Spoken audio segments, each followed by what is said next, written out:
Do you want to know how I eat between 200 and 260 grams of protein every single day as a vegan? In this video, I'm going to tell you exactly how to do that. And before we dive into the actual meals, I'm going to give you the framework that I use to build my meals depending on the amount of calories that I'm eating. So there's like 3 different states that I could be at when it comes to fitness and health. The first is a calorie deficit, which is when I want to lose body fat. And that's actually what I'm doing right now. I'm getting leaner. So I'm eating a reduced number of calories.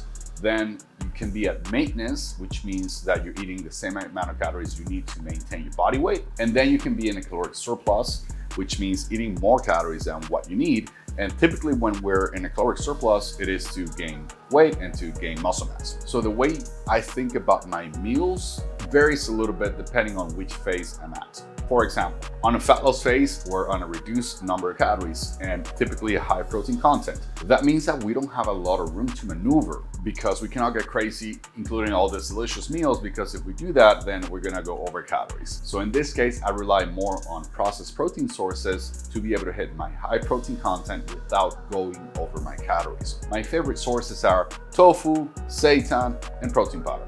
Very simple. Now, on the other side, if we're on like maintenance or calorie surplus, then we have more room to maneuver. We can have a little bit more fun. That means we can include other foods that have protein, whole foods, but also have carbs and fats. For example, like peanut butter, beans, bread, pasta. All these foods have carbs, but also have protein. And then you can rely a little bit less on processed protein sources. So that's kind of like the framework that I like to use for my meal planning. Now, let me tell you exactly what I'm eating right now so you have an idea of how I set up these meals. So again, right now I'm on a fat loss phase and I'm eating between 2,600 calories to 2,800 calories every single day.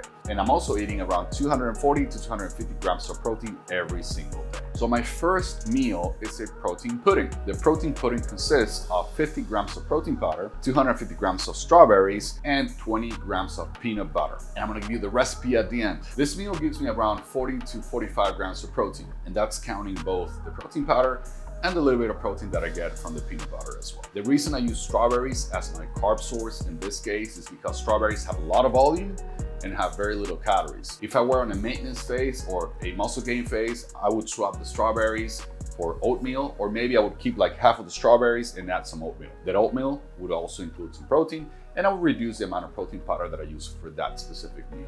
So that's meal number 1. Then after I eat that meal, I usually go and get my workout and I come back and I have my second meal. Now my second meal is made of 150 grams of seitan, and I use a Mexican brand, but if you're in the States, I like the brands Opti Naturals and Sweet Earth. They have great nutrition and high protein content and very low in carbs and fats. So I get 200 grams of tofu, 150 grams of seitan ham, then I include 600 grams of boiled white potatoes, then I include some broccoli, around 200 grams, and that's my second meal. This meal gives me around 71 grams of protein, like 130 grams of carbs, and a little bit of fats. The reason I include potatoes is because potatoes are a great fat loss food. They have a lot of volume, not a lot of calories, and a lot of them stay full for a long period of time. If I were massing or on maintenance, I might swap potatoes for like maybe quinoa or white rice, and probably would lower the amount of seitan and tofu that I'm using in this meal. The third meal is another protein pudding, and the reason I picked protein puddings is because we have a great recipe that I'll give you on the end, and that recipe allows me to stay full.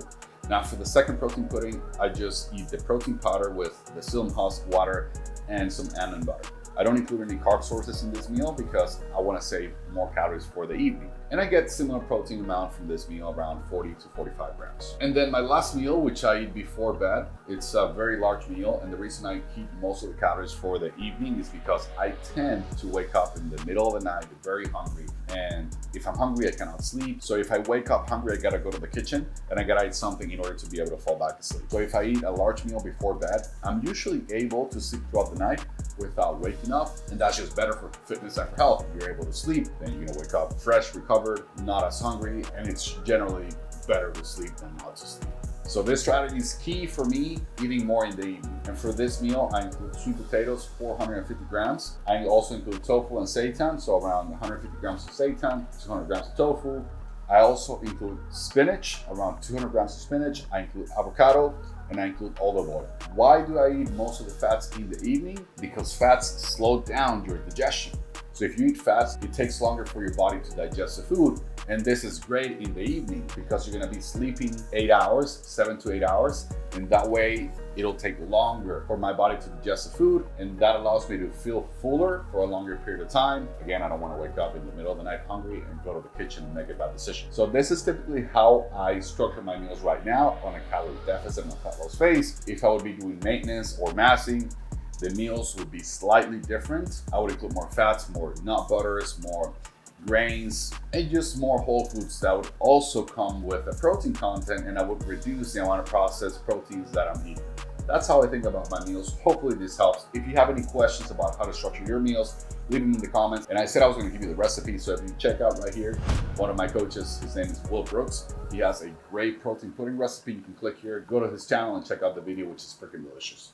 That's all I got for you today. Julian here, signing off.